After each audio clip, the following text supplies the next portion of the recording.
The Batteries Included podcast is brought to you with United Chargers and their Grizzly range. The next generation of Grizzly is here. Meet the Grizzly Ultimate, the most powerful AC Level 2 charger for home use. With a maximum current of 80 amps, that's 19.2 kilowatts.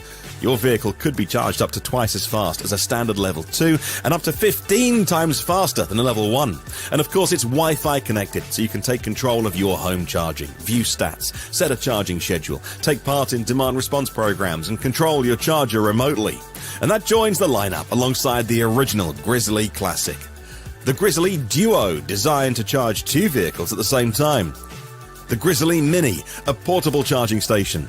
And the Grizzly Smart, a revolutionary smart EV charger. Those chargers can adjust the current from 16 amps up to 40 amps, that's 9.6 kilowatts.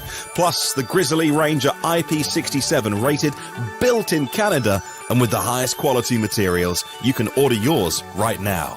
Go to unitedchargers.com, that's unitedchargers.com. Hello and welcome to the Batteries Included podcast. It's Friday, January the 10th, 2025. This is episode number 70. Hello, everybody. How you doing? Hello. Hey. All right. On today's show, we'll be talking about the reveal of the refreshed Tesla Model Y, Honda debuting its refined Zero Series EVs at CES, two more automakers announcing Supercharger availability dates, and of course, much, much more. I'm your host, Dominic Chioni, host of the YouTube channel, Drive Electric with Dominic. Joining us today is the bedazzling Mr. Tom Alogny, senior editor at Inside EVs and host of the YouTube channel State of Charge. Kyle Connor will join us from the majestic, practically palatial halls of Out of Spec Studios, where he produces high voltage videos for a number of YouTube channels, and there he is right now. Hey, Kyle. And finally, our friends Patrick and Liv join us from the Mac E Vlog YouTube channel, and they are fresh from CES. And in fact, I think you're still in Vegas, right? Yeah, we're still in Vegas. We're going to hit the show floor one more time before we head out of town. Ooh, even more. I mean, there's a lot to see there, right? It's a huge... Yeah. There's so Yeah. much. We could use 2 more weeks here, but they're done. Right? All right, so I'm just clearing my throat. I've been kind of still recovering from being sick like weeks ago, but anyway. Same here. All right, so I guess let's kick this off talking about the refresh of the second best-selling car in the world of 2024, the Tesla Model Y. It was the top-selling car of 2023. So it's looking to take back its crown, basically, from the Toyota Corolla. And actually, the Toyota RAV4 is catching up. This RAV4, one of those Toyota's SUVs was catching up with it. But anyway, so early yesterday, there were several spy shots floating around the internet, which kind of gave away the design of the Tesla Model Y, because there's been no like a formal event, as often there is. But then later in the day, Tesla websites in the Far East and Oceania were updated with refreshed models of photos of the Model Y, along with some bits of info. And I'll see if I can pull some of that up here for you now. Let me see. But maybe we should have done this before the show, Dominic. I don't know. All right. So we get that, and then we'll just share this with you so you can see what we're going to be talking about. And boom, boom. There. Does that work? Oops. Here we go. All right. So yes, Tesla Model Y in the metal, I guess you say. So basically, we know what it looks like. We know that there will be a launch edition, and there are a few other bits of info to be gleaned, I guess. The Australian site, for instance, mentions a redesigned body redesigned body castings, reduce parts from 70 to 1. I'm not really sure where exactly that's all happening at, but it also says that the redesign will increase range and performance, and that it has updated suspension, wheels, and tires. Regarding the interior, the site says it offers stellar silence through acoustic glass, and it refers to the seats as anti-gravity. It says they're ventilated, offer power recline, and are made with soft touch materials. The site also listens a few new features, including like a live weather on your map on your main screen, and detour estimates. So you want to go to somewhere there's road construction, that'll be like a detour, a time estimate of how long that extra detour will take. So that's pretty cool. Blind monitoring, same as the Tesla Model 3, and like the refresh Model 3, it also has ambient lighting. See, range appears to be slightly improved, like a 7%, I believe, improvement to the rear-wheel drive, and 4% or better to the long-range all-wheel drive. So I guess let's start with our guest, Liv and Patrick. What do you think about this update? I think I was assuming they may do a lot of the appearance looks of the refresh Model 3. But I see some sort of Cybertruck influence with that like light bar across the front. So I'm glad that they didn't just sort of mimic the Model 3 refresh. Not that would have been bad. I just don't think it would have applied to the Model Y as well. And I think, as we saw with the Model 3 refresh, it's slight appearance modifications, but the real benefits are all the other little features, the ambient lighting, the blind spot sensor, as well as just sort of like improved efficiencies, especially in the manufacturing side. And aesthetically, I just think it looks quite approachable and friendly, so I quite like it. Really? Does it give you like Xylon vibes? I don't know why. I think what did the headlights reminded you of? Oh, I told her, I was like, I first glance, I thought it was a Hyundai Kona front end. Right. And really approachable, so it's kind of cute. And then the back gave me a little bit of Mercedes bubble, and not from that angle, but like from the direct back angle. Yeah. I was like, that reminds me of like an EQS back end. Okay. Right on. Anything about the improvements you want to mention? Yeah, like interior or features, or I don't know if you had a chance to really. This is like just dropped like late last night, so I don't even know if you've all really had a good chance to look at it. Barely, yeah. No. Okay. No, yeah. Kyle probably. I know that's where I got my info from, was Kyle posting about it. But yeah, I just I know that like people love the new ambient lighting in the Model 3 refresh, so I think that's going to be like something that everybody's going to love in the Model Y refresh. And of course, like things like weather, I'm like, yeah, of course it's great to have like weather. I won't mention we've had that in the Mach-E since day one, but you can mention that. I think that's already available in Teslas, right? Is it something available? Okay, they splashed it on the screen. I haven't noticed it online. I don't know if maybe if yours won't get it, Dominic. You need the newest processors. Man, that's the thing. I wish I really need to upgrade the processors, or maybe Tesla needs to over spec or car companies in general, because I tried to watch something on YouTube the other day and I couldn't every time I want full screen, the browser crashes. It's like it can't handle the browser that's installed, and it can't do what it's kind of looks like it's supposed to be designed to do, like show us full screen and something on YouTube. Won't do it.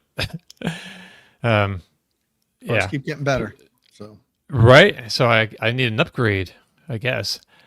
So Kyle, what you're there too, but you haven't seen this, not there, right? But you've seen this. You had some time to go over it as well. And you didn't participate in it, but on the Out of Spec podcast channel, you have a whole new episode that Isaac and the guys did last night. So what are your thoughts on this? Well, we really shouldn't understate the importance of one of the top-selling cars getting a refresh in one of its top-selling markets. This is not the first time we've seen a Giga Shanghai first refresh. That also happened with Model 3.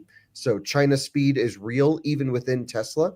And I think a lot of what you're hearing about those parts consolidation is probably using that same Giga casting that was used in 4680 Model Y, now making its way to Shanghai, potentially Fremont vehicles. Because my understanding was that was only for 4680. I could totally be wrong, but I think that's where that's coming into. There were two different platforms for Model Y, the Giga casting one and then the old school normal one.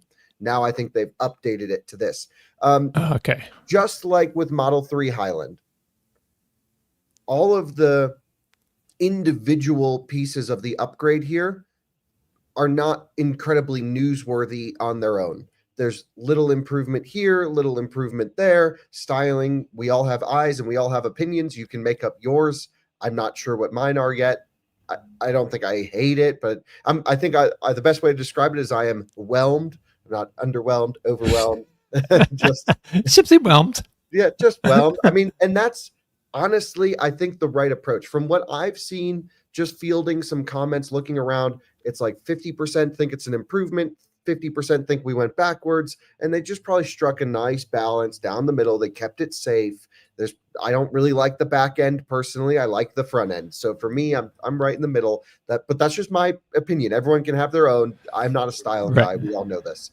But when you look at the sum of the upgrades, especially when you get into the intangibles, such as potentially sitting in the seats and that improved ride quality and the NVH improvements that you're certainly going to have, it takes the Model Y, which, to be honest, was kind of maybe not the worst in the Tesla lineup, but not the best at all, and brings it up to modern standards. We've all been asking for taking the incredible updates that Model 3 got from the Highland thing, which also were not incredibly notable from an individual upgrade point, and it made that a much better vehicle. Now we're getting that here to the Y. And like I mentioned, a lot of people will say, okay, this is just a small update. We wish we had steer-by-wire. We wish we saw 800 volt and faster charging. And I'm right there with you. But when you actually look at what Model Y owners are looking for, most of them, I mean, aside from the nerds like us, most of them are not looking for faster charging, more range. They're looking for a nicer riding and driving experience, especially in the Chinese market, where even with the insane competition at incredible prices, Onvo L60 coming on the market, which is a hardcore direct competitor to this vehicle, getting quite a bit of interest, the Model Y still has been able to be the number one in China. They still have been able to hold off the competition. And now they're really, I think, going to be able to do so because there's just those little touches, and softening up is perfect for that market. There's not much desire for a performance vehicle in the Chinese market. Here, just making it a little bit more relaxed, still keeping the straight line acceleration. When I use performance, I don't mean making it slower in a straight line. I just mean, handling dynamic stuff. Right. I think this will just give it a much more grown-up character. And I'm really, really excited to check it out. Hopefully I can see it this week. I'm not sure. Right. Because you are possibly going to China this week? Oh, yeah. I'm going tomorrow. Okay. Oh, is it tomorrow? Okay. Awesome. Well, today's Sunday. Sorry. Okay. Sunday. That sounds, yeah, that's going to be awesome. I can't wait to see and hear about your adventures over there. I guess follow you on, I guess you're on all the platforms now, but basically mostly on Twitter, x.com. But I see you posting some on Blue Sky and Threads. Don't mention that. Okay, I won't mention that then. Blue Sky guy, but yeah, definitely X is the jam. Still think that's the top in terms of engagement. No question, that's the top. But the other platforms will go where the audience is. It doesn't matter to me. Sure. Yeah. So Tom, what are your thoughts on this? I don't know. Did you see this last night, or is this like your first time? Yeah, no, I was checking it out last night. I like it. I was surprised that it seemed like, and some of the early comments that I saw online were not positive. Maybe I just found a bunch of negative people, but it seemed like a lot of people didn't like it. I like it. I think it looks nice. I'd like to see it in person, as we've noted here quite often. Vehicles just look different in person than they do in photos. But this, I like it, particularly the front end. I want to see the rear in person to really, before I give my final judgment on that. But that front end looks nice. I mean, it's kind of like I think Patrick mentioned Kona, Lucid, Xpeng P7 mashup kind of, which isn't, critical of Tesla, because I mean, how many vehicles can look distinctive? There's hundreds of vehicles out there. It's going to look like something when you put it out, unless you really go out there and do something like what Honda just put out. And even that, the saloon looks like a Lamborghini, but we'll get to that later. We'll get to that. Yeah. So I like it. I think it looks nice. It's what I expected. this is just a kind of a mid-cycle refresh. This isn't a a major overhaul of the vehicle. We weren't going to get any enormous step forward. I wasn't expecting Tesla to just rip it apart, put a 800-volt battery system in it, remove the stalks, give it a yoke, do all kind of full-on upgrades. But I think it's what Kyle nailed it. I think it's what people want. We have to always remind ourselves that we live in a bit of a vacuum. The four of us and a lot of people in the comment stream here. Where we don't necessarily think about what the average person that just wants a reliable transportation wants. And I think this nails it. There's a reason why the Y did so well and continues to do well. I think this is going to help it sell more. I think it looks a little bit more defined, a little bit. I like the lines better. I never liked the initial Y's line looks. If you guys remember, I had a 2019 Model 3, and then I sold it and bought a 2021 Model 3. And Kyle said to me, I remember at the time, he was like, why would you get another Model 3? The Y is out. It makes no sense. Get a Y. It's better. And right. I just hated the way it looked. And I think this looks a lot better than the current Y. So I think it's good for Tesla. It's a good move. It looks good. I think it's going to do well. Well, I didn't like the way it looked from the spy shots that were floating around at first yesterday. I thought, but these proper photos have me much more positive. I had expected it to have the same styling as the Model 3 refresh with individual headlights kind of, but it didn't. It doesn't look like that at all. So anyway, I'm really liking this front fascia, and I wish the Model 3 had this as well. Actually, besides tying it into the Cybertruck design language a little bit with that light, because it just kind of mimics the Cybertruck light, but on the Model Y. It's more aligned with auto styling generally in China, which is its most important market right now. I think that's really where it's doing its best sales wise. So Dominic, there's a couple more things we should touch on this that we haven't gotten to, which is sure. Let's just talk mechanicals for a second. What's been upgraded and what hasn't? So we have we already mentioned the suspension system, but we know it's going to have a passively adaptive damper. We've seen this come into multiple vehicles now, and it's called a frequency response damper.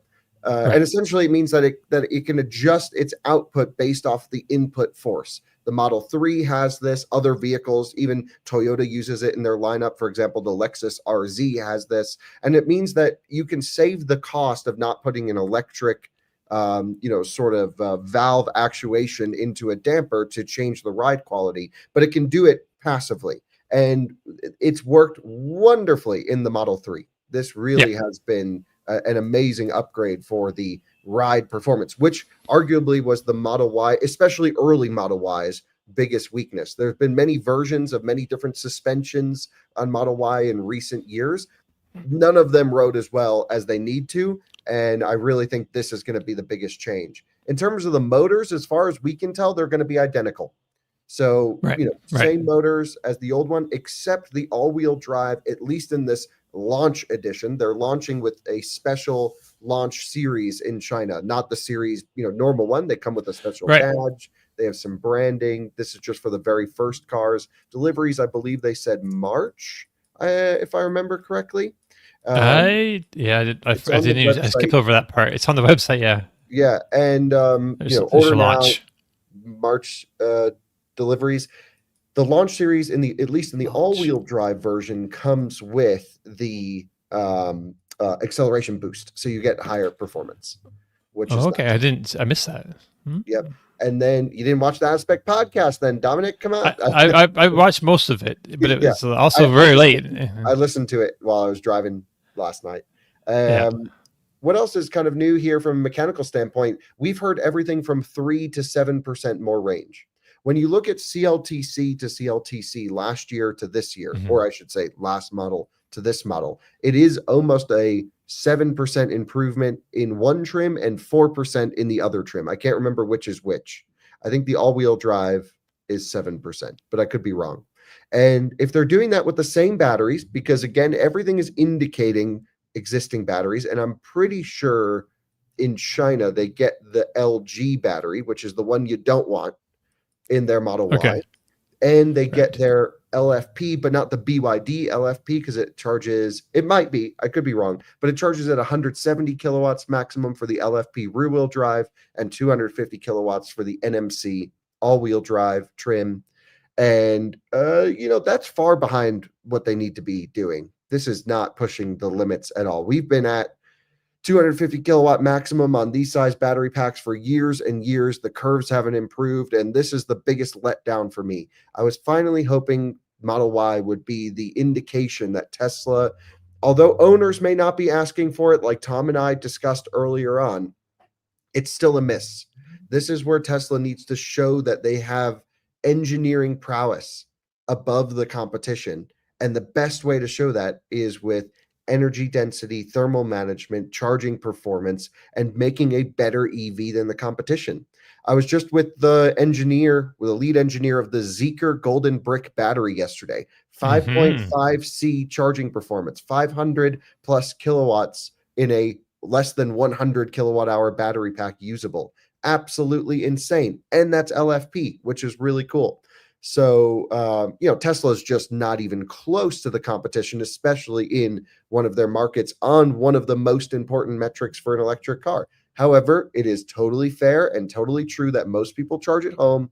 Tesla still has the best integration out of everyone, and this car still is going to be a massive seller and drive tons of sales with the existing. So back to the range and efficiency improvements. This is all done from aero improvements, wheel and tire changes, tire technology, especially for electric, rolling resistance, NVH, the compromise of performance versus range is improving massively in the last 5 years. Every year we are getting a step change in tire performance. So if you have an existing Model Y and put this tire on your old Model Y, your range will improve.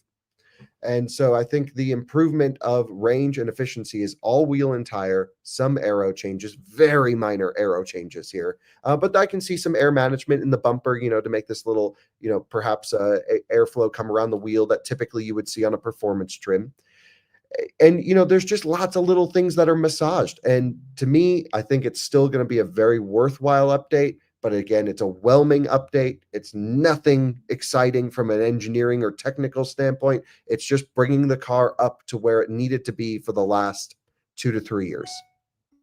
Right. I like to, you mentioned that little lip along the front of the Model Y here. I like that. It looks so much better, I think, than the first kind of the Model 3, Model Y with a kind of like a frog face lip kind of thing going on.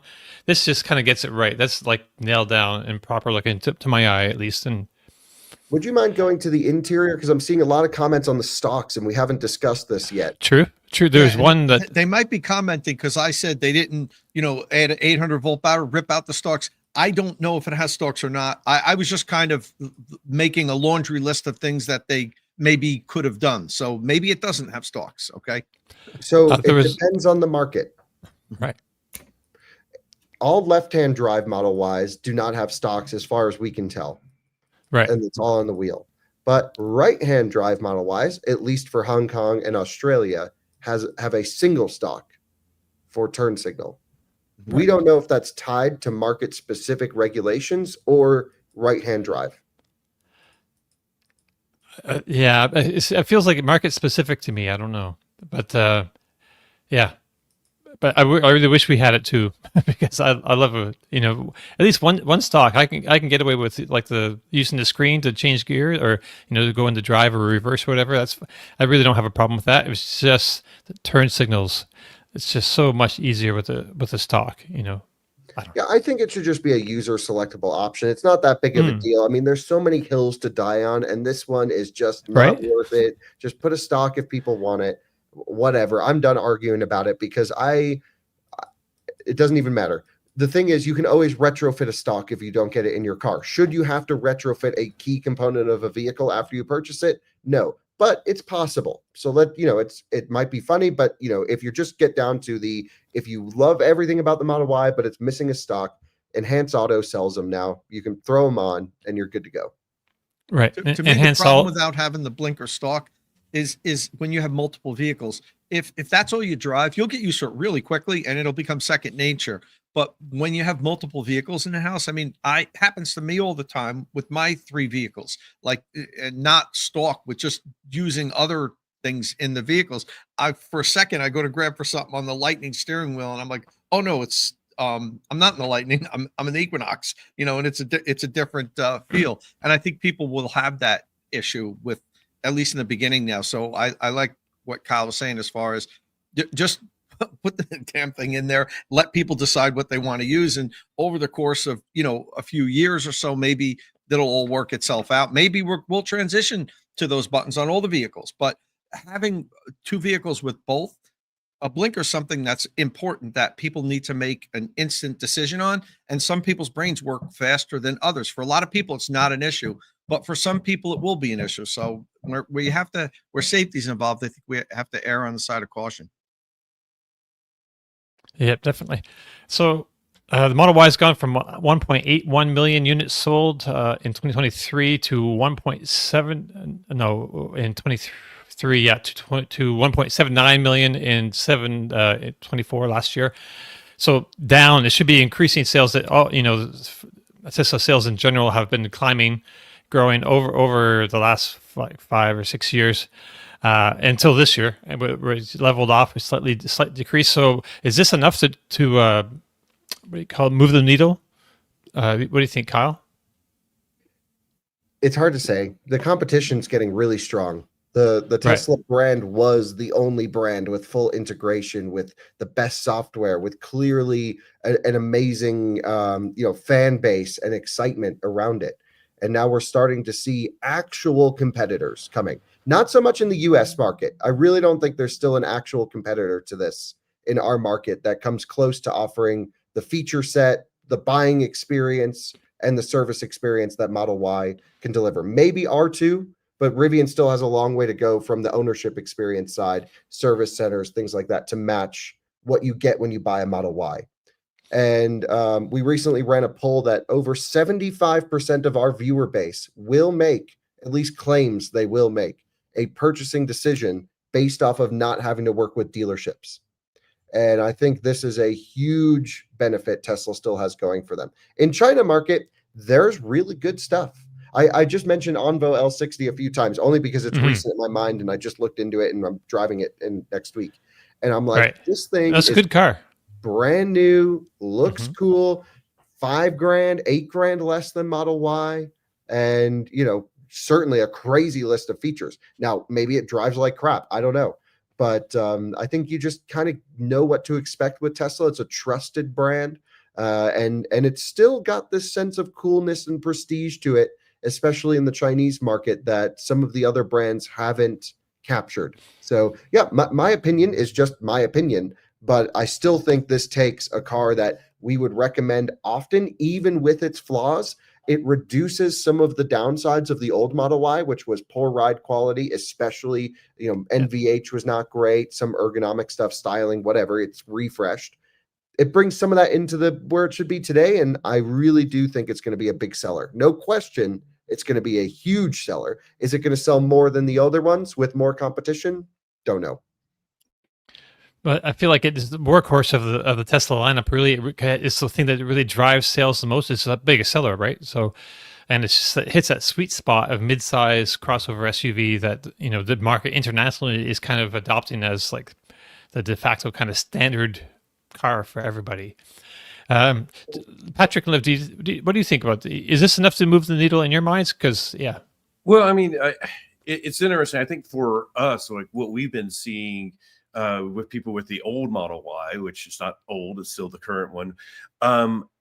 Over the past couple of years, things have been shifting, and part of it is, we don't need to get into it, the political side of Tesla, but it's just like a lot more competition. So we have friends that have Audis that are like, hey, what about the Audi Q6? I heard that's going to be a great EV. We could go down the line, like every single brand loyalist knows like what is coming on their electric side. So it isn't necessarily that that they're like particularly choosing that because they think the features are better. They're comfortable with that. and they're okay. And going back to like the dealership experience, like they may have a dealer that they like, and they're like, they don't see it as a like necessarily a huge obstacle. They're sort of comfortable with that, and they're like, hey, I'm going to go to the guy I bought my last 3 BMWs from, and I'm going to buy something new from him, so or her. So it's I think we see a lot of people that are they know a particular brand, they want to sort of stick with that, and I've said this online a few times. It was like, I think when we started our channel, a lot of people would come to us because they're like, well, you don't own a Tesla. What is out there besides Tesla for an EV? And I think the split was like maybe 25% of people would go like, hey, I'm looking at EVs, but I don't want a Tesla. Over the past year, it's gone up significantly. Like 75% of the people go like, I want an EV, but I don't want a Tesla. And we know that's because they see us as like anti-Tesla just because we don't own a Tesla. But really, I think it just boils down to there's a lot of competition out there right now. And it's not necessarily, as Kyle would say, it's like, it's not necessarily that they're beating the Model Y. It's just, somebody that wants to hop in. Like we've had people hop into a Model Y, and like my brother, he sat in a Model Y and then messaged me. He's like, hey, why doesn't it have a driver's screen? And it's like, people may hear these great things and then they just go sit in it. And it's like, wait, there's no driver's screen. There's no stalks. I'm done, and it's like, you could go like, it has, the range, it has a supercharger network, it has better suspension. They're like, yeah, but it doesn't have driver stock or blinkers. I'm just not going to deal with it. So we can go down in specs, but like just somebody sitting in it that might be big enough to hold them back in a little bit, but it's still going to be one of the best selling, if not the best selling in the world. But I am interested. I mean, refresh is cool and exciting, but I'm interested to see how many current Model Y owners refresh instead of how many people who are interested in something else convert. Because what's really exciting, especially being at CES, is how many more options we're getting, because we're going to get more people finding what they want. And this doesn't necessarily offer that much new. It offers improved, but we kind of need to see more new and more different so that more people are catered to in this industry. And that's going back to a little bit like the looks, as Kyle was, it's whelming. And I think that's what you want for the most popular vehicle. Like if you came out and you're like, wow, that's probably means it's like a bit more of a radical design. It'll be divisive in some way or another, but being like whelming or kind of mid will potentially suit more people. So that's a good point. And I do like that word. That's whelming. Yeah, I want to say that more. Right on. Tom, final thoughts? Well, you asked if it would move the needle. Yeah. And my answer is, well, what needle needs to be moved? It's been like the best-selling car in the world. Now, of course, the Camry edged it out this year. It's not like Tesla launched this thing and, it was a dud. And they had to go and just refresh it and make people interested in it. To me, they made some good improvements. Could they have gone deeper? They could have. Did they need to?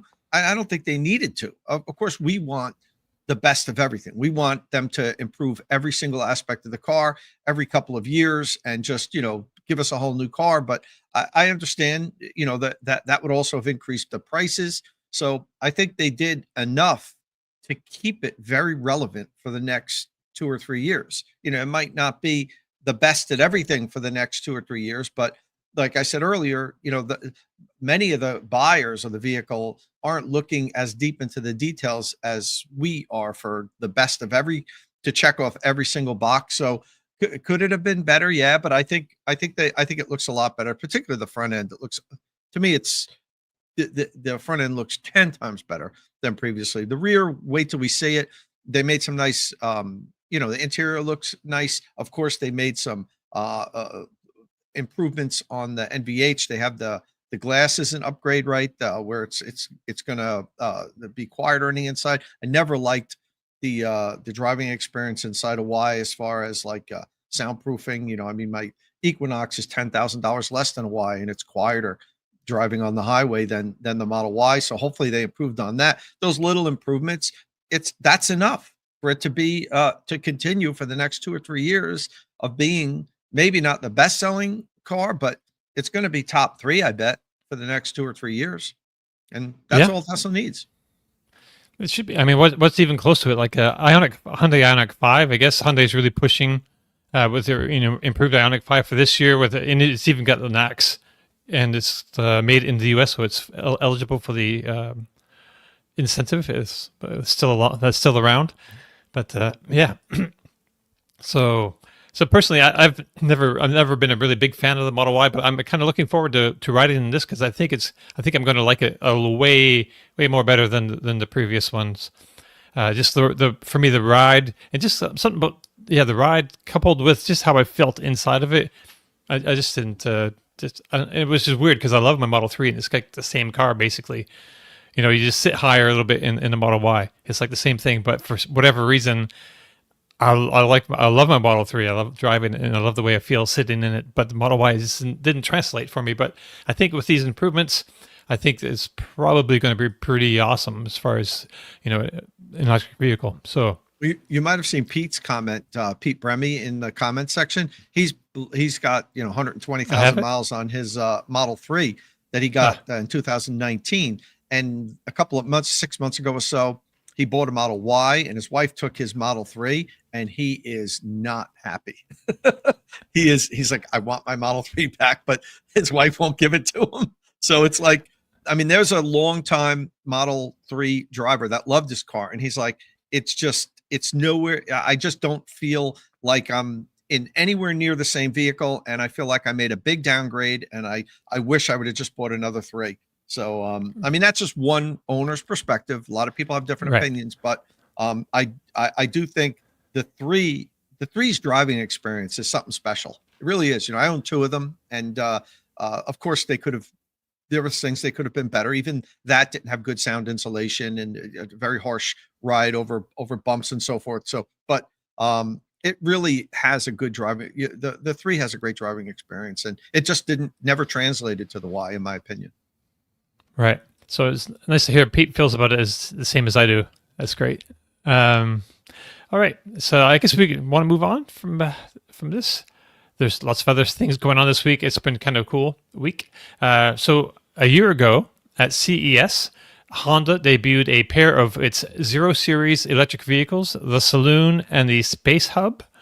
The Space Hub looked like a futuristic minivan. So this year, Honda's back at CES with a pair of 0 Series vehicles, and see if I can pull them up on the screen here.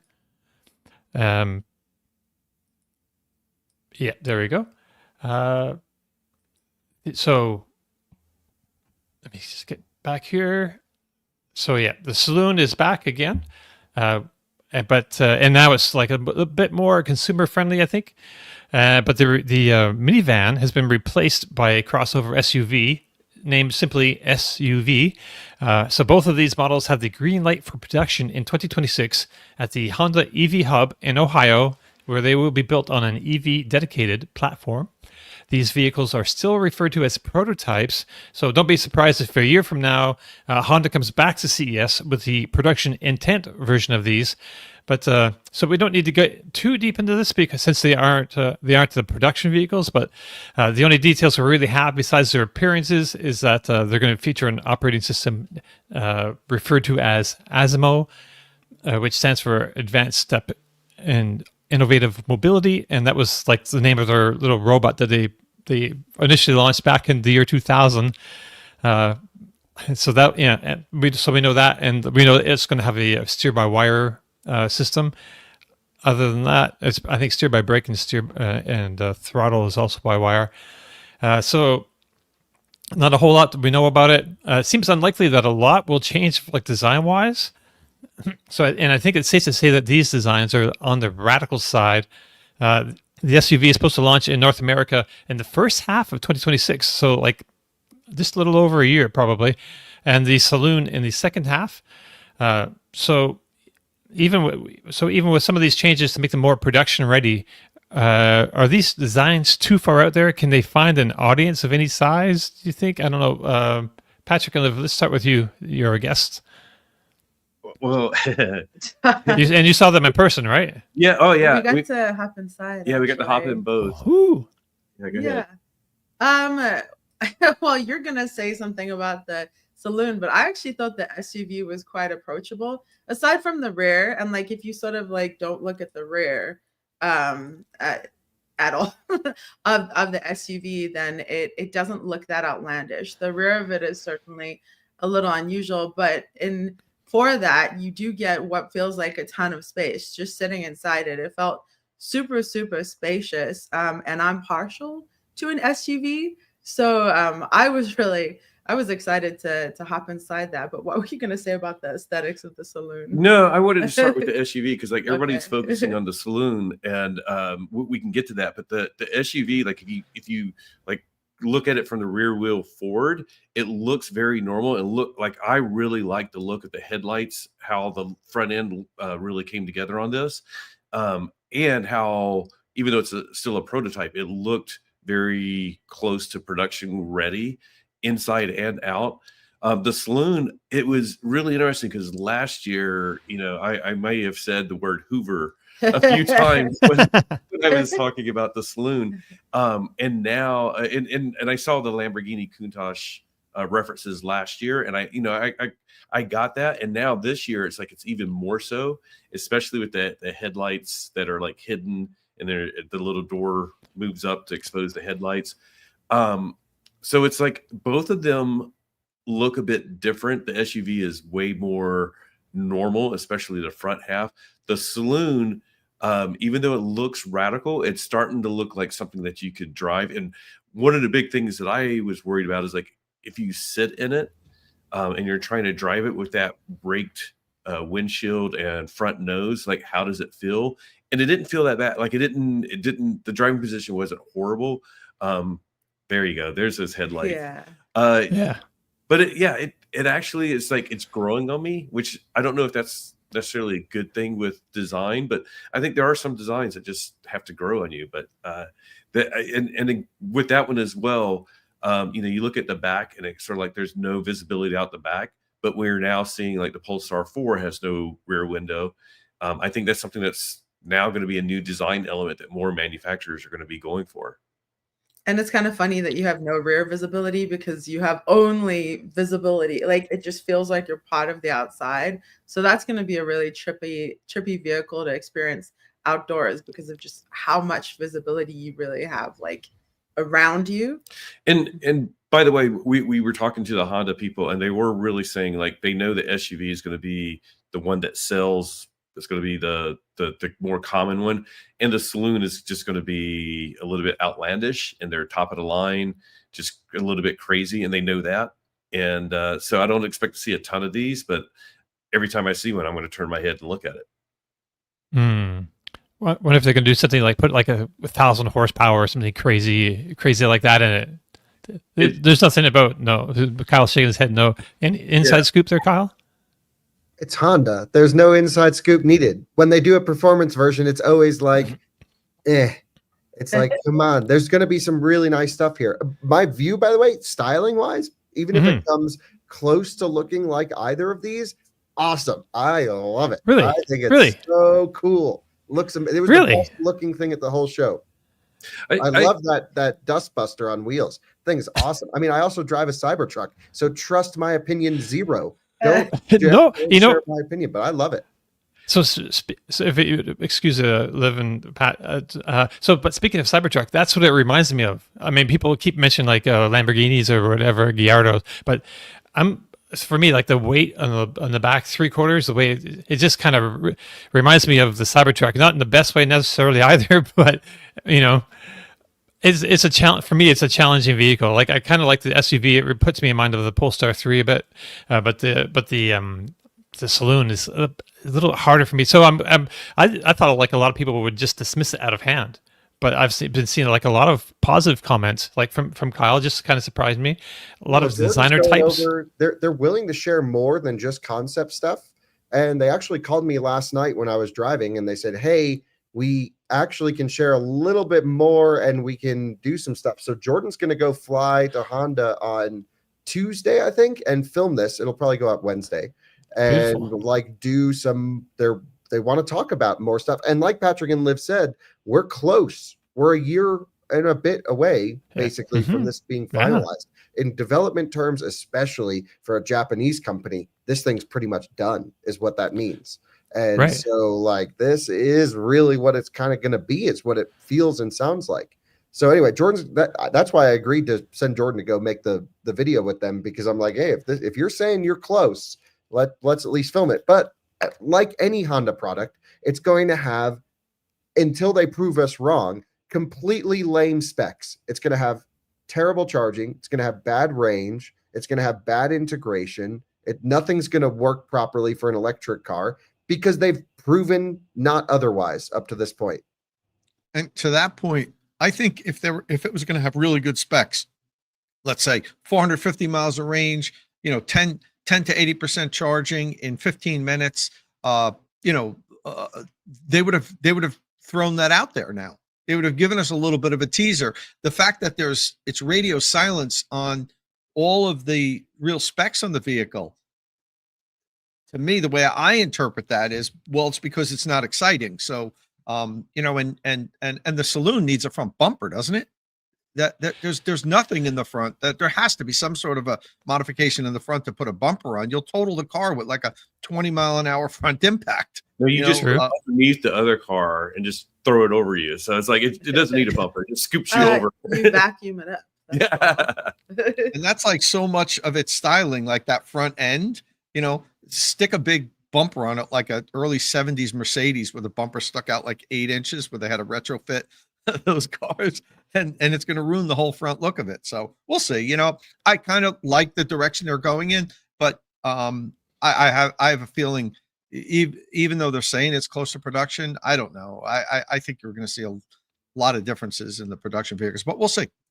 I want to see the specs. I won't get excited Right. until we see the I specs. don't know if we want to see the specs. Yeah, Tom. I think Kyle's Right. right. It's good. It's going to be boring. Let's just ignore the specs so we can at least say something positive about it for now. The thing is that really makes me feel like this is going to suck from a specs perspective is they have the Afeela. What do you call it? Afeela? Afeela, we're going to add this up next.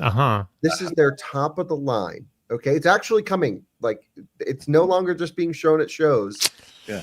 I have also some friends that work at Honda. They're like, we've seen prototypes drive around. If you're not serious, unless you're, if you're doing that, you're serious, is what I mean to say.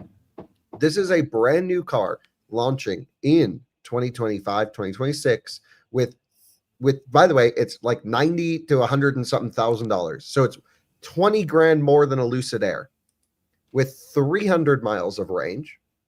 In what cycle, they won't say, with 150 kilowatt peak charging, which is stupid, and like no redeeming qualities about it whatsoever. And this is their top of the line, overpriced BS machine on wheels. So what are they doing? They are clearly just looking at the car market with a 10-year delay. I don't know if the internet connection's slow in Japan. I don't think it is, but this thing maybe wouldn't have been good in 2015. And so if that's their top of the line model, what's their mass market SUV going to be? It's going to be significantly worse than that. It's the only thing we have to go off of.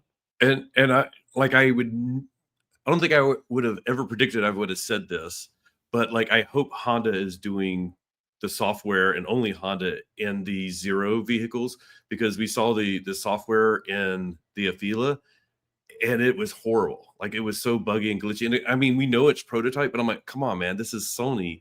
And they're like bragging it has like a PlayStation 5 and it has the game controller. And I'm like, Right. you couldn't even get the maps to work or the voice commands to work or the music to work while we were in there. And I'm like, and you're supposedly this close and you're Sony and this is what we're getting. It was probably the most disappointing filming session that we had of the entire CES. Right. So, so let me just give people a little bit of background real quick. So the Afeela 1 returned to CES. It debuted there last year. It's a full-size, it's production intent, full-size lift-back sedan. Afeela is a joint Sony-Honda venture. And we got a few details with it, showing it here. And people are, feeling a little bit underwhelmed, I think, by the combination of performance and price. So the details we have are, it's 91 kilowatt hour battery, say up to 300 miles of range. Peak DC charging power is 150 kilowatts, which is kind of low for a 2026 EV. We don't know the charging curve yet, so it's possible that it could be great, but we didn't get a 10 to 80% time, so it's hard to feel that out. But even if it's perfectly linear, you plug in, you get 150 kilowatts, and it rips to 80% at 150 kilowatts, it would still be 30 minutes to get to 80%. Yeah, that would mean they would reach 2019 e-tron.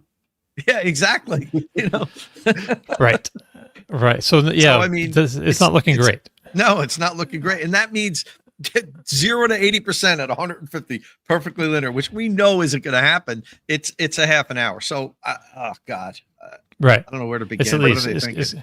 But it's controllers. I always, sorry guys, I always thought that I had so much faith in Honda and Toyota. I loved Hondas. I owned a few of them. My family owned Toyotas. I had so much faith in these companies, maybe blind faith, that they know what they're doing. They're such well run companies that they're so great at making these incremental improvements on their vehicles in build quality and the value for your dollar. You'd get this $22,000 car that, like, the build quality and the efficiency and everything was like equal to vehicles that were double the price.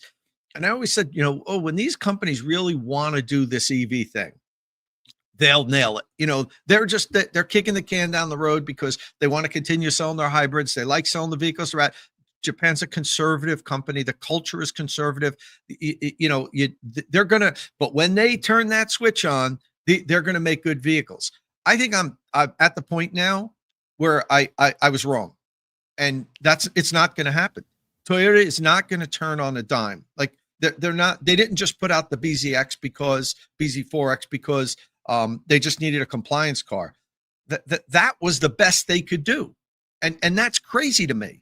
And this is the best that Honda can do. So these Japan's in trouble. The whole world auto industry is in trouble with China now. But I thought Japan might be able to hang in there, but I don't think so. They might fall before the U.S. companies.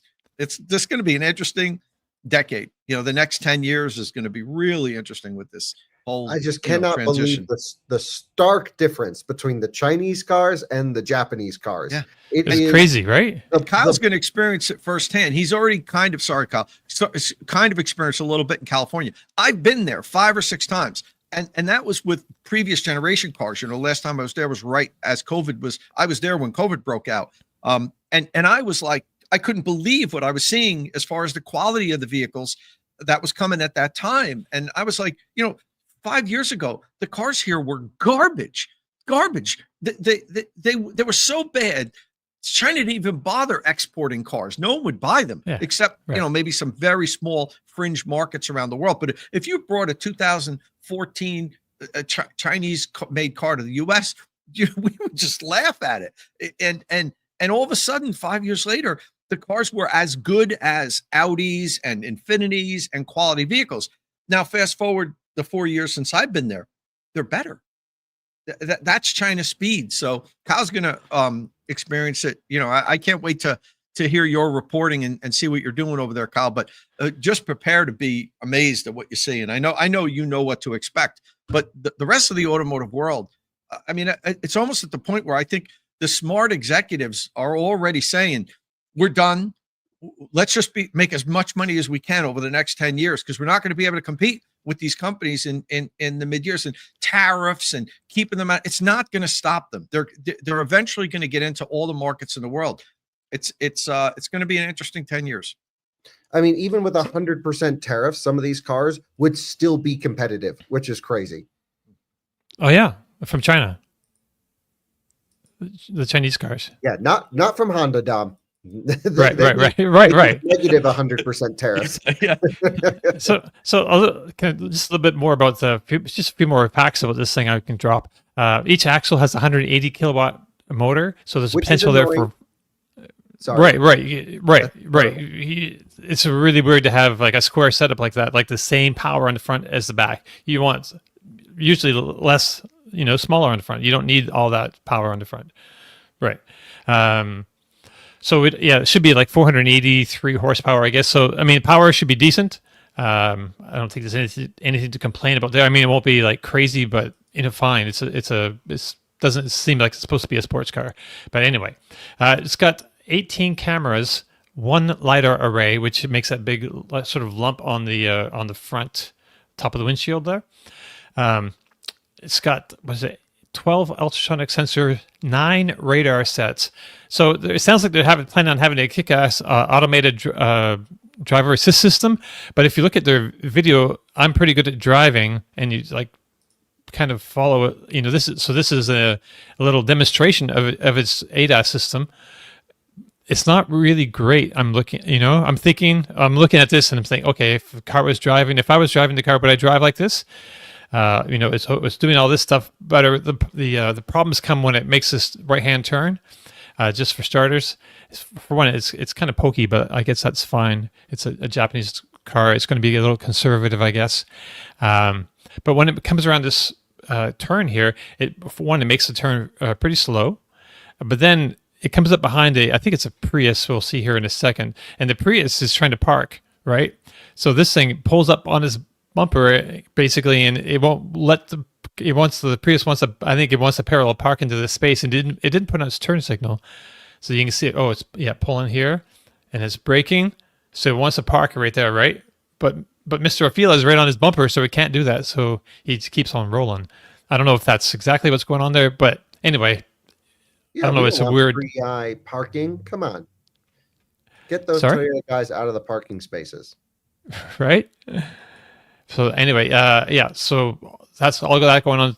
Somebody mentioned it's got the air suspension, active noise canceling. It's got a powered driver's door like the BMW i7 that has passenger and driver door. They just did the driver's door.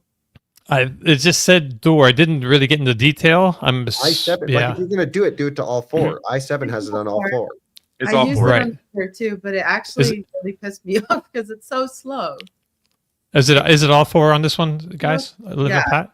Okay. That's Yeah. okay. That's good, but it's slow. It's Right. slow. Yeah. It's frustrating and slow. You just want to open a door. You don't want to like the button's quite nice. It's like recess and you just tap it. And I love anything that's ergonomic and easy if you have limited mobility or dexterity. True. But then you just press it and you're waiting there. Oh. Right. So it's got that. It's got built-in PlayStation 5, which somebody mentioned, I believe, AI assistant, phone as a key. It's a few other premium touches, but the Signature Edition, which will be the only trim available until 2027, starts at $102,900.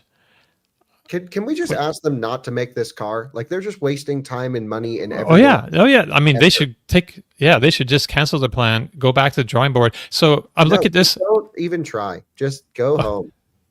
Well, this is a target in my mind. Is the Xiaomi SU7, right? So tech company and an automaker get together. They design, engineer a vehicle. They put it out there, and this is for a quarter of the money that they're selling. This the equivalent in China for a quarter of the money. You get a hell of a lot more car. I feel like in the Xiaomi SU7 than this Afeela one. It's like, why even begin? Because I don't know, you're not going to make enough. You're not going to sell enough of these. Like I would buy. Who would buy this over, let's say, like a Lucid or Mercedes-Benz EQS, or I guess Tesla Model S would be up in there too, as far as features and just integrated software. I don't entirely know who they're making the Afeela for, but I don't know how much I need a consumption device on wheels. And it certainly feels like that a bit more than anything. Like it's a bit more consumption for it, like gaming and screens. And I think it's really interesting the way that they approach presenting their vehicle. They have more actors than subject matter experts. And it's very much like presenting the digital sides, like how you can customize the wording on the bumper and say happy birthday or whatever, or move the screens around, which is why we got to experience how buggy the software is. But if you're really going software forward, and like software was such a big thing at CES this year and probably in 2025, then that has to be seamless. like if you are basing a vehicle on consumption and on integrating with all your devices and things like that, it has to be seamless, and this isn't. So it's like underwhelming as a vehicle and then completely underwhelming as a software device or a consumption device. And we all have kind of like the most awesome one on hand all the time. So really, why do we need a car that's trying to do more of that? So I thought it was really interesting because we did Honda, the 0 Series, and then we went to the Sony Afeela. And the 0 Series, it felt much more approachable. We had, though they were double booked, the opportunity to talk with a subject matter expert. They said, just go play in the vehicle instead of having, we only got 5 minutes, but go play. Instead of having an actor there trying to sell you on something, we could like go into the vehicle. So I know we kind of like glossed over the 0 Series now to move to the Afeela, but I honestly feel like the 0 Series is far more of a realistic vehicle. And I'm personally a big proponent about not needing the most range, not needing the fastest charging, and not necessarily consuming that many materials to make your vehicle, because for some people, we actually don't need that. But the 0 Series vehicles were far more approachable and far more useful feeling than the Afeela. And from an ergonomic standpoint, there was so much in the cabin that was great. So comfortable seating, doors that you could open without having any issues, super easy. And the screen in the 0 Series was awesome, and not for consumption, more for like the passenger. The front passenger is going to have a good experience and be able to help the driver. The multimedia display will have its own useful stuff, and then the tilted mirrors you can see on either side, digital rear view mirrors, digital side view and rear side view. views, yep. So like it was far more focused on usability and comfort for everyone in the cabin in an actual usable way instead of a consumption way. So I just feel like the Afeela, I'm sitting in a PlayStation that doesn't work that well. Not a car. I could see getting the SUV like next year, probably. You know, like I get it. It looks awesome. It felt good. On your point to not needing all the range charging, totally agree. Most people just charge at home, drive 20 miles a day. But if you're not going to offer it, at least make it cheaper. Yeah. Like for competitive price, then I want the stuff. Totally. Yeah. And that's what we should expect is more affordable. So it better be. I hope so. It won't be, unfortunately. It's Honda. Yeah. Perhaps the SUV, but certainly not the saloon. Yeah, it's just gonna be too expensive. It's gonna be another BZ4X, but priced like a Lexus RZ. So, say, Tom, do you have some Afeela feelings? Not really. I mean, I don't know. I can't imagine getting that car over like a Lucid Air. I just, right? I just can't imagine.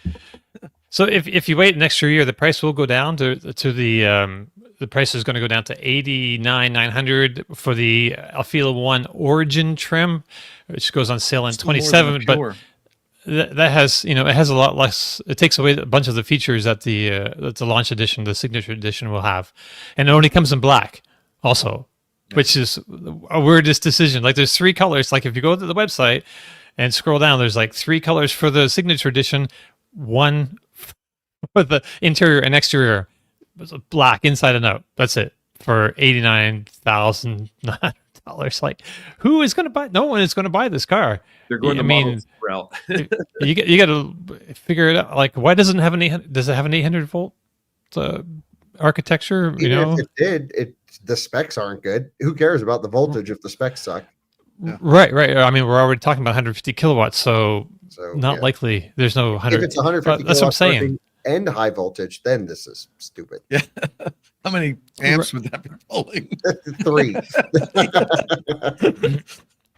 So yeah, William Enzo is asking who's buying this car. I'm thinking nobody, because it's never going to make it to market. I've never seen so many DOA comments like dead on arrival. Stop talking about it. Let's talk about something else. Exactly. So the Genesis GV60 debuted its own refresh this week. So that's the mid-size crossover that sits on the eGMP platform. It's a sister to the Hyundai, Ioniq 5. How many years I still can't pronounce Hyundai, Ioniq 5 and the Kia EV6. These two cars have gotten their mid-cycle refreshes already, and their improvements have found their way to the Genesis brand.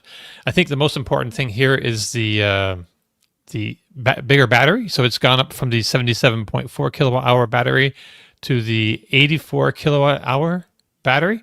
So the exterior styling has changed. Let me just pull up real quick.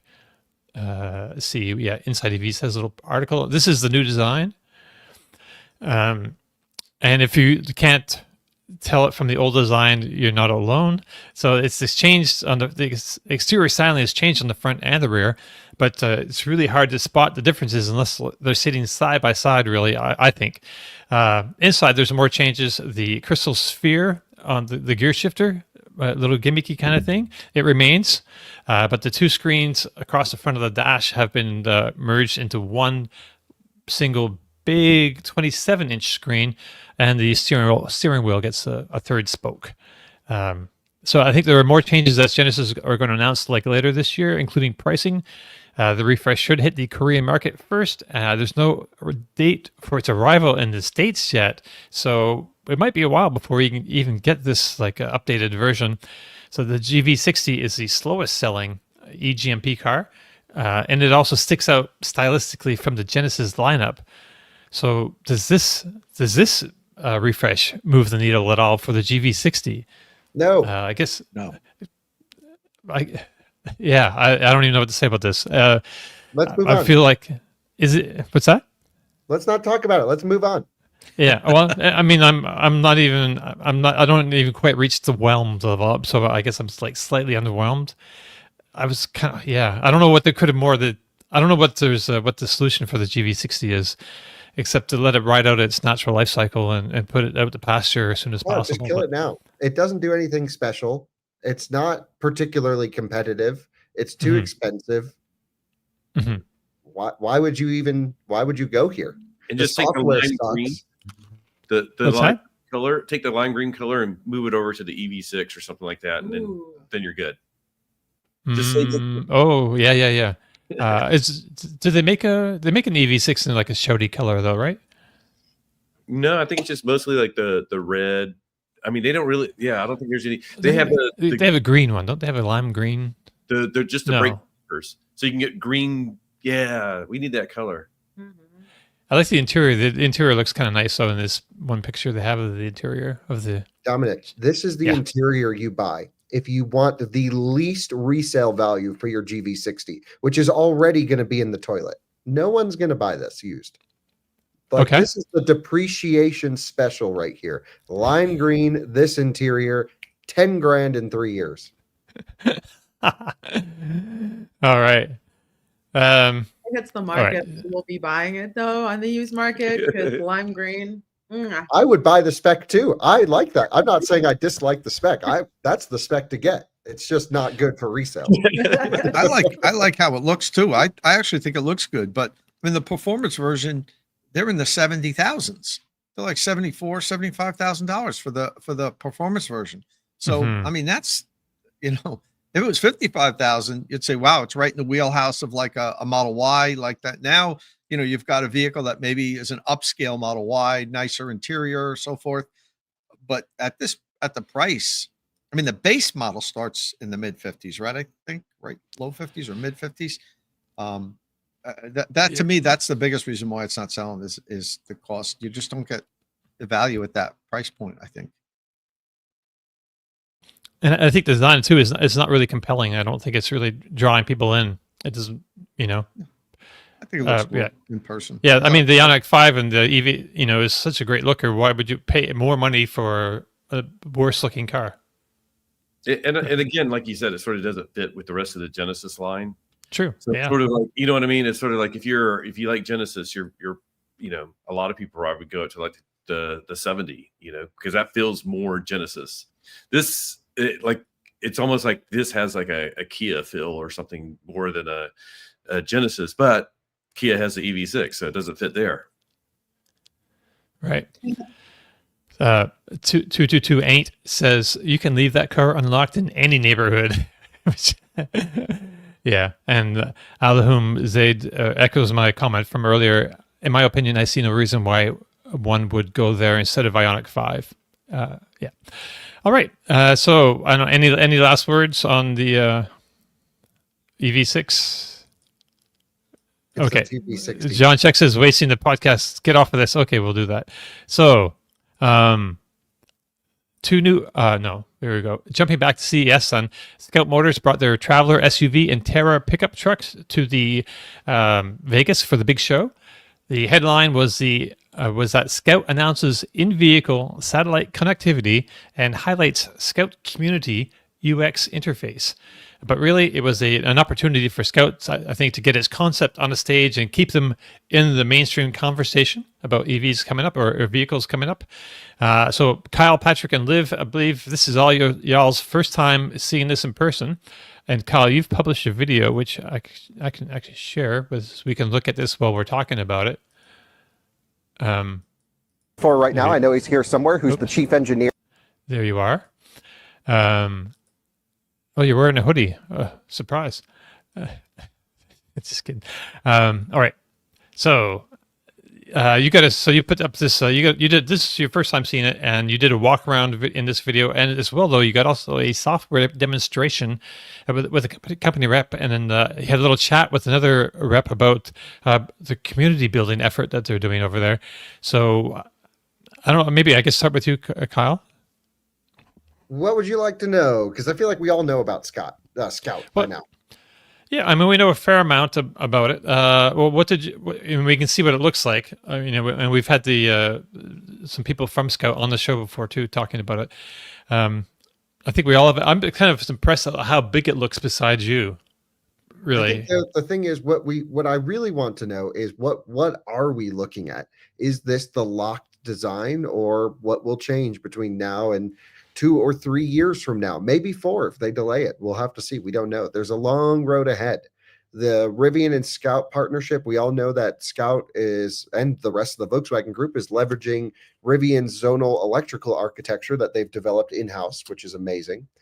Scout is going to be one of the first, I don't think the first, but one of the first to use the Rivian electrical architecture. But I think they're going to use more than just that. Originally, they just kept telling us it's just electrical architecture. It's just electrical architecture. I'm not feeling that same vibe anymore. They're not saying we're using everything from Rivian, but they're also not saying they're not. I mean, that would save them a lot of development costs if they just took a powertrain from Rivian in there. They can't use the powertrain, I don't think, because it's a solid axle. Oh, true. So you need an E-beam. Probably I think they're going to use a 3-in-1 on the axle. So they're going to have inverter, reduction gear, and motor taking all those shock loads and abuse loads rather than an independent with a carrier. And so I think they're going to use a supplier-based motor powertrain thing, but I think there's going to be more Rivian stuff coming on in here, which I think is a great thing. I want to see that relationship deepen. I am worried about the culture between two companies. And so it's going to happen. That's the reason we really are confident on Scout. Like, they've got all the money, they've got all the excitement. I was lucky enough to have dinner with Oliver Bloom this week, who is the CEO of Volkswagen Group. He wouldn't stop talking about Scout. He's so excited about this. This is so important. So, it's captured the brand's attention and excitement. They need a large SUV offering, rugged SUV offering in the US. The range extended is going to be a really unique key selling point here, that the reservation holders, over 70% of them have selected to go with the range extender. Now, was that an official number? Yes. Okay. In 2 or 3 years, the question is the charging infrastructure going to be built out enough where you're going to go, oh, maybe I don't need it, maybe, and they'll let you change your reservation at that time. So, I think that's going to be a fluid situation. If anything, things still could get worse, and we could still really want range extenders. I do for towing. Regardless, it was my first time seeing the Scout. I did go to the launch, but I didn't get a chance to see it or produce a video at the launch. I had to leave early, and I am totally excited for it. Way more excited than I was just seeing it online. And talking to the people, it's like, okay, everyone is full send. This is awesome. Was it any like big takeaway from that software demonstration? Software's great. Okay. I didn't watch that part of the video. I was just like in a rush, so I didn't get to dig in there. And I did watch part of the community development segment. Your chat with the gentleman there. That was pretty interesting. Because we talk a lot about vehicles, but this is building a brand, and they're really kind of taking like a community building approach to it, which I thought was pretty interesting. Any quick thoughts on that? They need a community. You need a strong customer base to sell more cars. The referral programs between Rivian and Tesla have proven to be extremely popular and very beneficial. The sense of excitement when you tell your friends about the car you just purchased. I mean, even looking at Patrick and Liv and how many of their friends they've been able to make and know just through buying a Mach-E. This level of excitement is super important to the success of an enthusiast vehicle. And this is no doubt an enthusiast vehicle. You're paying a lot of money for a electrified or electric off-road truck and SUV. You want to have this sense of more than just yourself. They're doing that from day one with this Scout community. I think they've got the right guy. And, I think it's going to be really, really cool. I mean, but the thing is, like, you don't have to wait for this today. Go buy an R1S or an R1T right now, and you can get a very similar experience. True. I mean, it's in the same wheelhouse. It's definitely the same sort of vibe. But I do like the looks of this thing, though. Patrick and Liv, you saw it in person for the first time. Yeah, and we saw all the initial comments of how big and massive they are. People were expecting smaller. I was expecting smaller, but in person, they look, very, as a Liv word, approachable. I think for me the biggest takeaway, because we talked to Ryan Decker, who's one of their first employees under the Scout brand, and I think they really have embraced. Like, they've done their research. They had a lot of displays talking about the old Scout brand, and they really are embracing that and embracing, like, what that name means. And I think it sounds minor and it can sound gimmicky to take that approach, but I think it really helps them define the company and give them direction. And I think it's one of the reasons why, like, the employees and everybody higher up, they're all very enthusiastic, because they feel like they're making this connection to something that has such a rich history and bringing it into the EV world. And it's sort of like, if you just go, like, if VW said, we're going to come up with some generic, made up word like Afeela, and then make an EV truck based off of it, and we're going to make this community, I think it would have not inspired that passion. And I think that's something that's very important when you are trying to build a community, is like, you want people to be passionate about it. And yeah, like, we've met a lot of people in the Mach-E world because it has that controversial connection to the Mustang, but there are a lot of people that have that good vibes, that they want to bring forward. I really do hope that they're able to differentiate from Rivian and differentiate from the Rivian community and crowd. It's hard not to walk up to their display and feel that similar, like, I don't know, like, earthy Patagonia.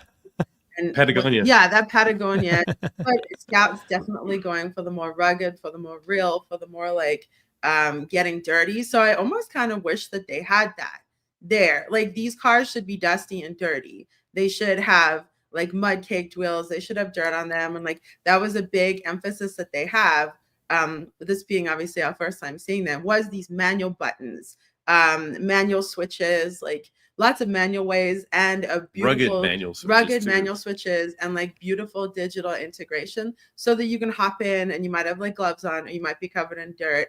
But you can still utilize it, and it's a vehicle that you can get dirty. So like, I almost want to see them lean into that more, instead of like clean and perfect, which is like, well, Rivian, like, their textiles are amazing, the materials are so good, and they don't have dirt on their vehicles that they're displayed. So like, go all out, Scout, like, make them look worn. Oh, and I noticed that too, as you're showing in the video, like, even the seat adjustees were like metal and tangible and like felt amazing with that like graphite.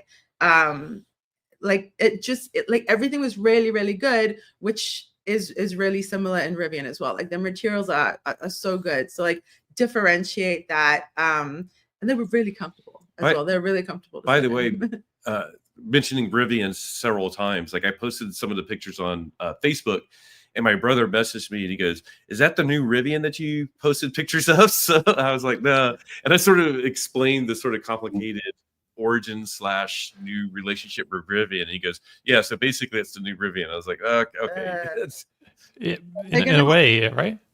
yeah." All right.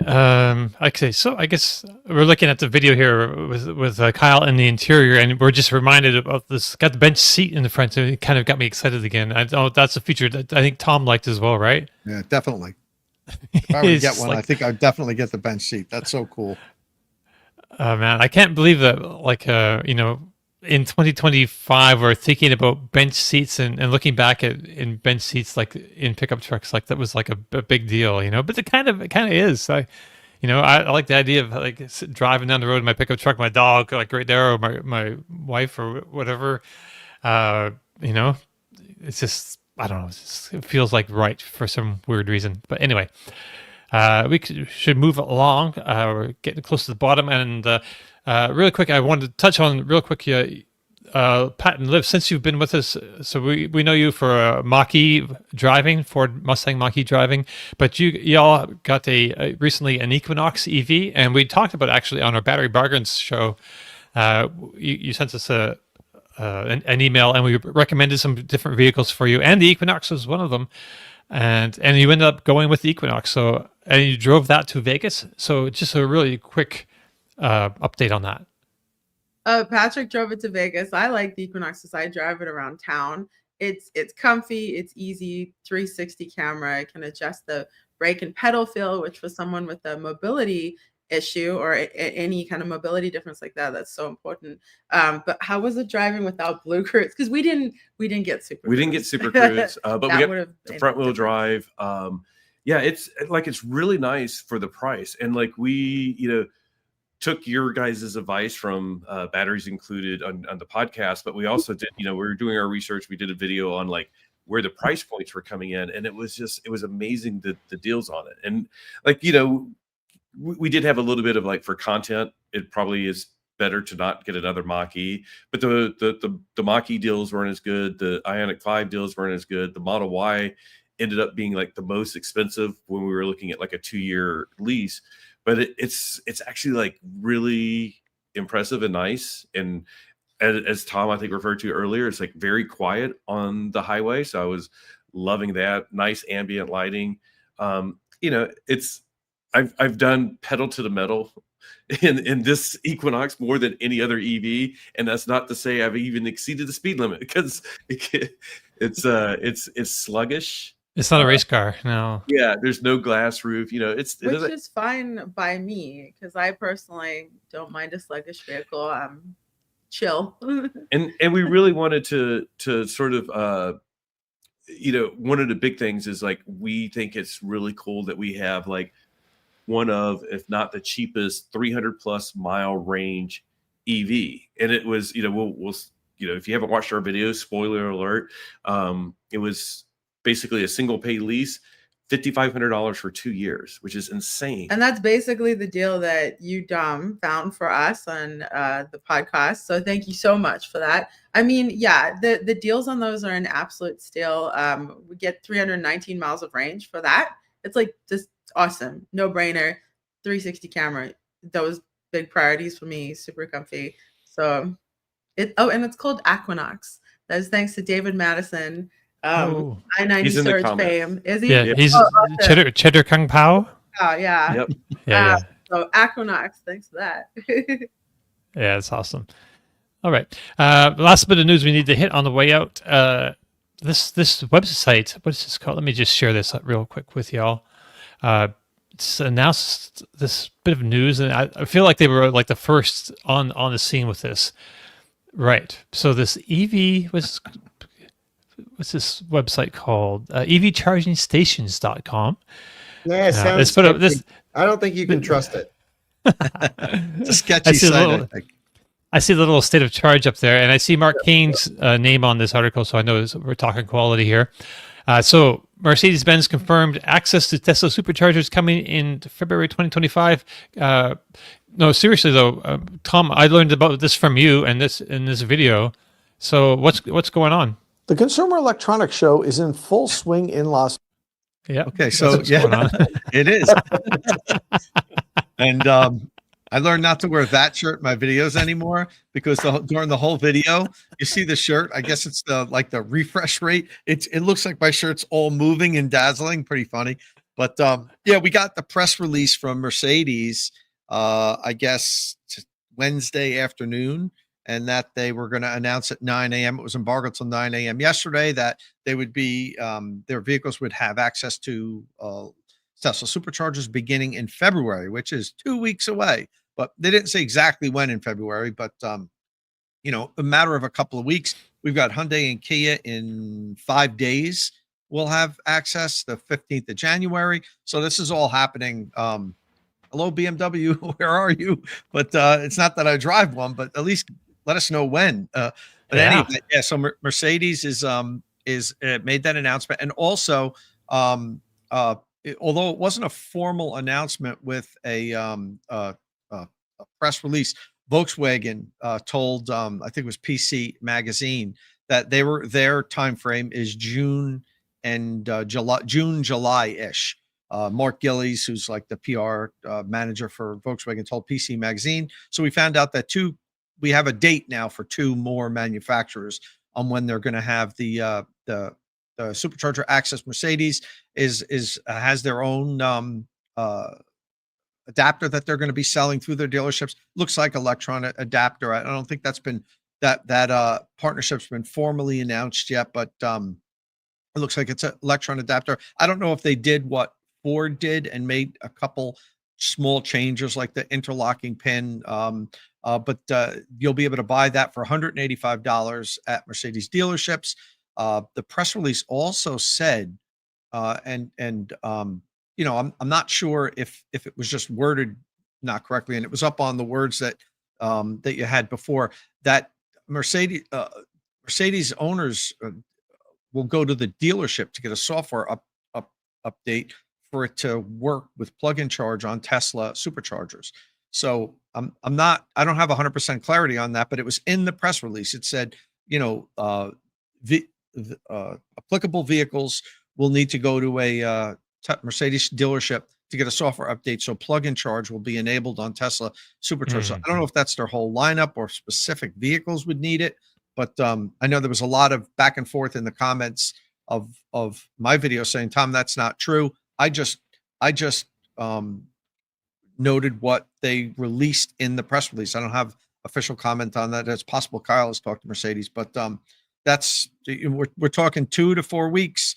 Mercedes owners will have access to Superchargers, and you know, get your adapter now and get ready for it, because it's liberating to have those Superchargers available along your road trips. Now, when I go on long road trips, you know, I don't have to hunt for the EA or EVgo stations.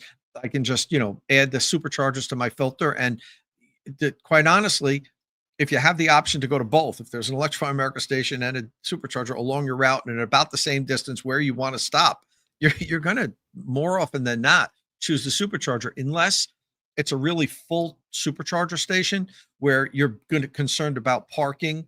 If your electric vehicle is going to take up 2 spaces, you know, that's one of the things you have to factor in. If it's a really high utilized site, like when I was on a road trip just this last weekend, there was a Supercharger that I wanted to use with the Lightning, and I kept monitoring the usage. And right up till I was like 10 minutes from the site, it was either full or had 1 open spot. And I was like, yeah, I'm not going there, because now I need to get 2 people to move out of the way. And, you know, they're going to be looking at me like, you know, while other people wait and I'm hogging up 2 spots. There was a Electrify America station that was like 10 miles away. So I drove there. So that's something to be cognizant of. I do actually have in the garage here, I've just been super busy lately. I have a Supercharger extension cable here that I need to test and make a video on it. That's going to be available in about a month and a half, I think, commercially. So I'm also going to have a video where I talk to one of the lead engineers that works for the company that made it, and he's going to talk about technical specs and safety and so forth of the cable. So I don't think this is something that a lot of people are going to buy, to be honest with you. I think certain people that do a tremendous amount of road tripping and their vehicle is the charge port's in a really awkward location, like a Lightning, for instance, such a big vehicle, and it's in the front with a big long nose. You've got to practically touch the supercharger with the front left corner of your vehicle in order for the supercharger cable to reach. So I think for some people, this is going to be something that they go for, but in general, I don't think most people are going to want or need something like this. But it's good that it'll be out there on the market as long as it's safe, and that's what we're going to do. We're going to talk about how it was designed to assure that it's safe. Cool. Good to know. Good to hear. Thank you for that. But what's Mercedes doing with the native ports? Well, they said starting in 2025, they're going to begin to integrate it into their lineup. And that's what pretty much all the companies have said, Kyle. No, but have you seen what they're doing with their ports? No, I didn't. It's insane. The latest news on the Mercedes CLA is going to launch with 2 ports, which isn't a bad thing, but how they're implementing it is a bad thing. The latest is the NACS inlet will be for DC charging only. It will not accept AC charging through the NACS port. Then for AC charging, they will just have a J1772 port, not even CCS. So if you want to AC, you got to use a J plug. If you want a DC, you got to use NACS. I'm confused just thinking about this. This is the dumbest thing on the planet, and we need to do everything possible to try to not let that come to our market. Just that's kind of crazy. Automakers have to try to make charging as easy as possible, because it is a major pain point for the first adoption that people have to electric vehicles. They really need to make it as easy. Why would they do that? Basically, they said, let's do the dumbest of both things and put it on the same car. Oh wow, that's crazy. I mean, we're looking at a picture of. I pulled it up from the Inside EV's website, and there's a picture of. Is that really like the same plug on top of each other? It's like a Leaf with a level 2 inlet and a Chatamo inlet. Yeah, basically, yeah. But it's the same thing, though, right? But Chatamo can't do AC, whereas the NACS, the J3400 could. Right. So like, oh god. Yeah, that is kind of the craziest thing I've seen this week. That's what happens when the German engineers translate what they think is going on in our market, and they're like, "Oh, everyone's using superchargers for DC, great. Everyone else already has J plugs at home," and they say, "Let's put this solution in. It'll be great for everyone." Meanwhile, so stupid. So what they need is like solar panels on our car, so that it doesn't need to be plugged into anything. I just mentioned that real quick on our way up. Sorry? Let's not waste an ounce of energy on this. All right. I say that as someone who has an Aptera sticker right here. I'm excited. I am less. You can. Yeah. All right. I was just going to say, but they were there at CES, and people got to see their production. I think this is production intent car, right? Kyle, yes or no? Do they deliver Do they deliver more than 10 of these to customers ever? Oh gosh, I don't know. They're not close right now. I'll tell you that. Right, they did announce a deal with LG to be a supplier for batteries, which doesn't mean it's going to be on the road or coming to market for positive for sure yet. There's still lots of starting a new company is like, as we say, is like super hard, and like Kyle, I love the Aptera. I learned new information. They're giving rides in them right now. Right. And so they have been emailing us for years. Come film it. Come check it out. Blah, blah, blah, blah, blah. And we've been saying, no, not until you let us drive it, because it's vaporware. I am there. I am not discounting the work and the effort and the turmoil that the people have gone through. And I like the people there, because we're all into the same things, which is efficient mobility with this weird thing. Like, this is not saying I dislike the concept in any way whatsoever. What I can't figure out is how these people are completely brainwashed that 13 years of this BS and the last 5 years on this cycle is a reasonable thing to expect to come to market and work. First of all, 10 miles per kilowatt hour. They don't say what drive cycle. They don't have a drive cycle. We can get a Cybertruck to get 10 miles per kilowatt hour, rolling it down a hill. You've got other issues, which is The ones that they're showing as production intent, nothing is production intent. They have one solar panel on the hood that indicates a production intent solar panel. The rest of the vehicle, oh no, that's just prototype. We don't know how that'll look yet. The brakes don't work. There are no power brakes on this vehicle. And so I was talking to them. They're like, that's the reason we didn't let you drive it, was it doesn't have power brakes. I'm like, okay, well, why? And then I'm like, what about for the series production one? Like, this has to go on the road. I'm like, you're at least gonna have a brake booster. He's like, yes, but no ABS. That will come later. I'm like, what? This is can you do that? Is that even something you can do? That is a direct quote from the CEO of Aptera. No ABS at launch. Wow. Well, And then you go safety. We don't have to pass crash safety because we removed a wheel, which means it should be safer. Well, I mean, I think that means it's just not covered by the. Right. So, yeah, there's lots and lots of questions about the Aptera, and like you said, we don't need to spend a lot of time of it because it's not. We're not really sure. It's an interesting thing to watch, from a distance. I don't know. Did you say you're a reservation holder? Me? I'm No. not. No, I don't. I am. There you go, Liv. Hey, Liv. All right. Sorry.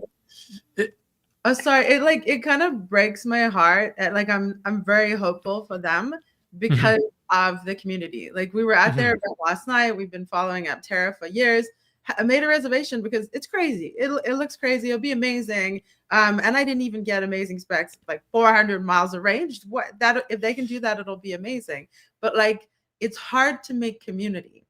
It really is. And it has to be authentic. And the community there is so solid.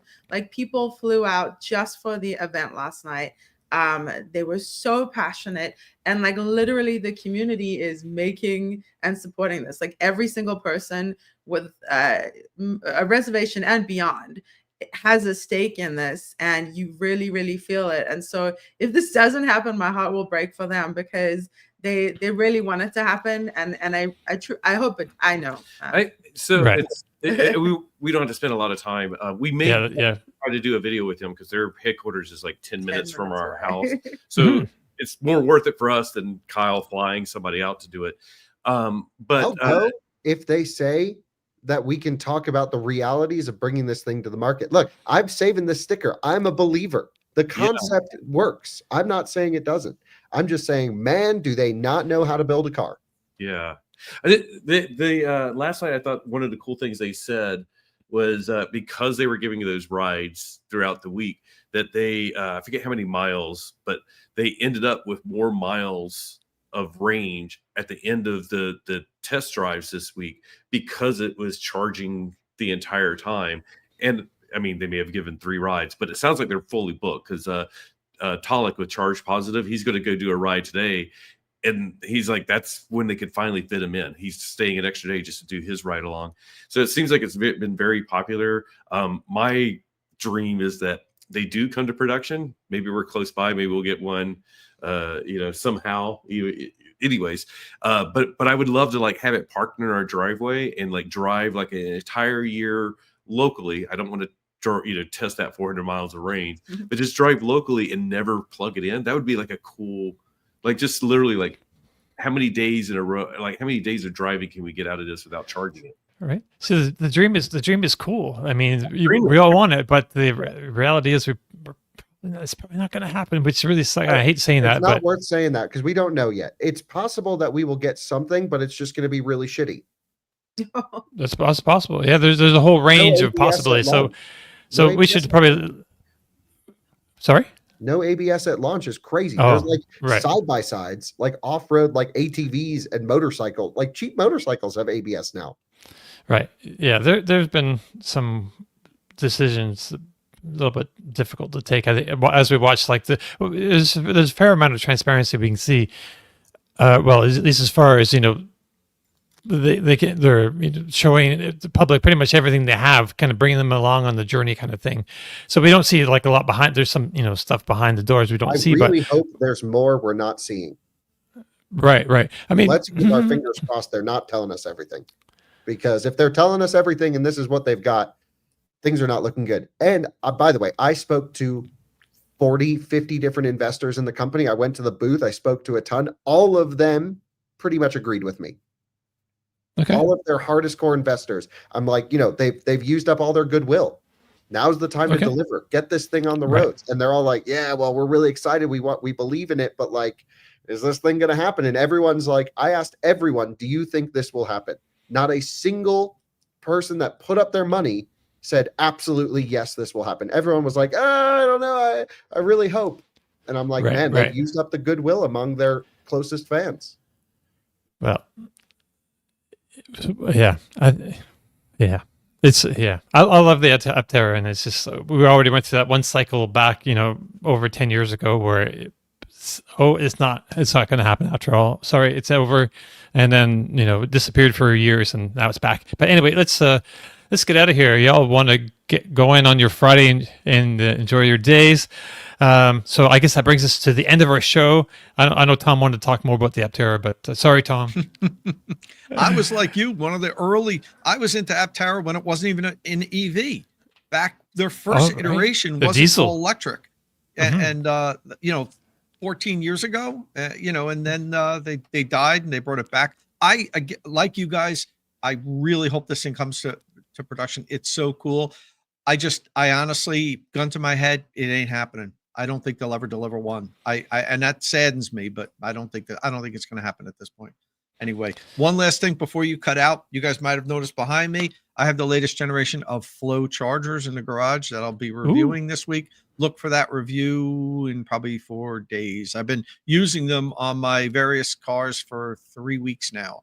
And it's going to be one of the longest reviews I've ever done on chargers, which to begin with are too long. It's probably going to be over an hour, which is nuts for a charger review. But I talk about the different models. They have 3 models, 2 50 amp models, 1 80 amp model. And Flow's always made good chargers. My biggest knock on them was that they're very expensive. They're a little bit more affordable now, but they're still extremely high quality. So look for that review coming up in a couple of days. All right. Well, thank you. And that brings us to the end of our show. If you have any questions or comments, please leave them below or get in touch with us on the social media platform of your choice. Click subscribe. Tap that bell icon for notifications so you don't miss any of our midweek shows. Thank you all very much again for joining us, and we'll see you again very soon. I was going to say, Dominic, say ciao, but I guess that's me. So, ciao. See y'all. Bye.